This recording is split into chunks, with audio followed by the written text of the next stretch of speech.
বিসমিল্লাহির রহমানির রহিম। প্রিয় শিক্ষার্থীরা, আসসালামু আলাইকুম।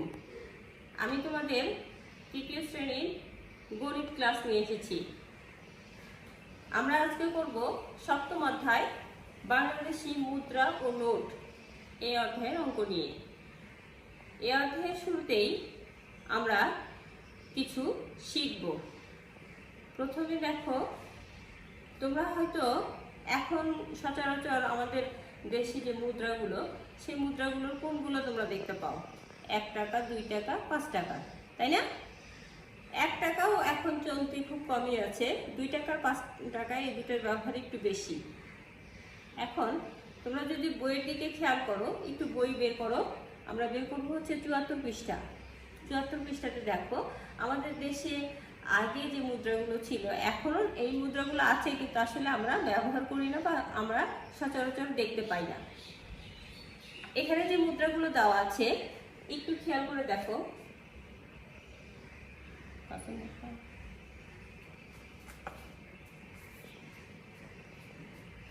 দেখো, এটা হচ্ছে 1 টাকা, এই 1 পয়সা। এটা গোল আকৃতির এবং অনেকটা আমরা হচ্ছে অ্যালুমিনিয়ামের হাঁড়ি পাতিল দেখি না, অ্যালুমিনিয়ামের পয়সার মতো। এটা আসলে আমরা 1 টাকা, 2 টাকা বা 5 টাকা যেরকম দেখতে পাই সেরকম না কিন্তু। তারপরে এটা হচ্ছে 5 পয়সা। এটাও ওই একই ধাতুরই তৈরি। আমরা দেখছি, আসলে আমিও কিন্তু ছোটোবেলাতে দেখছি, বড় হয়ে এগুলো আর আমি দেখি নাই। এটা হচ্ছে 10 পয়সা। এই 1 পয়সা, 5 পয়সা, 10 পয়সা, এই 3টা পয়সাই কিন্তু আসলে এই একই ধাতুর তৈরি, অর্থাৎ অনেকটা অ্যালুমিনিয়ামের মতো। এগুলো আমরা আগে কি করতাম জানো? এগুলো পয়সা দিয়ে খাতার উপরে কাগজে তেল লাগায়ে এই পয়সাগুলো ডললে দেখা যেত যে পয়সাগুলো ছাপ উঠতো। আমরা ছোটোবেলাতে এই খেলা অনেক খেলছি। খাতার উপরে কে কতগুলো পয়সার নকশা করতে পারে, সেগুলো পয়সাতে যে ছবিগুলো থাকতো সেগুলো কিন্তু খাতাতে উঠে আসতো। আবার এবার দেখি আমরা, দেখো এটা হচ্ছে 25 পয়সা। 25 পয়সা, 50 পয়সা এগুলো সচরাচর এখনও সেভাবে দেখা যায় না আর। এই 25 পয়সা আর তারপরে দেখো 50 পয়সা, এইটা এগুলো হচ্ছে আমরা যে 1 টাকা, 5 টাকা যে ধাতুগুলো দেখি, এই একই ধাতুরই তৈরি। এটা হচ্ছে 1 টাকা, 2 টাকা এবং 5 টাকা। এখন আমরা খেয়াল করে দেখি, দেখো তো মুদ্রা তাহলে কয়টা হইল? 1, 2, 3, 4, 5, 6, 7, 8, অর্থাৎ বাংলাদেশি মুদ্রার সংখ্যা 8টি। ওকে, এবার দেখো নিচে দেওয়া আছে যে ছবিগুলো, সেগুলো হচ্ছে টাকা। 1 টাকা এখন কিন্তু খুব কমই দেখা যায়, আমরা কয়েনই বেশি ব্যবহার করি, তাই না? 1 টাকাতে হরিণের ছবি আছে। 1 টাকা, 2 টাকা, 5 টাকা, 10 টাকা, 20 টাকা, তারপরে 50 টাকা এবং 75 পৃষ্ঠাতে দেওয়া আছে দেখো 100 টাকা, 500 টাকা এবং 1000 টাকা। তাহলে মোট নোট টাকার সংখ্যা হলো কত? 1, 2, 3, 4, 5, 6, 7, 8, 9। এখন কিন্তু আবার নতুন করে কিন্তু 200 টাকার নোটও চলে আসছে, কিন্তু এখনও ওইভাবে ব্যবহার আসে নাই। কিন্তু সরকার কর্তৃক কিন্তু বাজারে 200 টাকার নোটও পাওয়া যায়। কিন্তু আমাদের বইয়ে যেহেতু হিসাবে দেওয়া আছে 9টি নোট টাকা, তাই আমরা এটাই এখন শিখব যে মুদ্রার সংখ্যা হচ্ছে 8টি এবং নোট টাকার সংখ্যা হচ্ছে 9টি। এবার দেখো, এই পয়সাগুলো বা টাকাগুলোর ক্ষেত্রে আমরা কিন্তু সম্পর্ক দেখতেই পাই। দেখো 1 টাকা আমরা কিন্তু অঙ্ক করার সময় যদিও পয়সাকে না দেখতে পাই না কেন, অঙ্কর ক্ষেত্রে কিন্তু আমরা ব্যবহার করি 1 টাকা সমান 100 পয়সা, তাই না? তাহলে 1 টাকাকে ভাঙলে আমরা কতগুলো 1 পয়সা পাবো? 100টি 1 পয়সা পাবো। ঠিক একইভাবে 1 টাকাকে ভাঙলে কয়টা 5 পয়সা পাওয়া যাবে? 5 × 100, অর্থাৎ 20টি 5 পয়সা পাওয়া যাবে। যদি 10 পয়সা দিয়ে ভাঙি তাহলে 1 টাকাতে পাওয়া যাবে 10টি 10 পয়সা, 10 × 10 = 100। ঠিক একইভাবে 25 পয়সা দিয়ে করি, যদি 4 × 25 = 100, অর্থাৎ 4টি 25 পয়সা পাওয়া যাবে। 50 পয়সা যদি করি, বা 50 পয়সার আরেকটা নাম হচ্ছে আধুলি, আর 25 পয়সার আরেকটা নাম হচ্ছে সিকি। তাহলে আধুলি কয়টা হবে? 50 × 100, অর্থাৎ 2টা।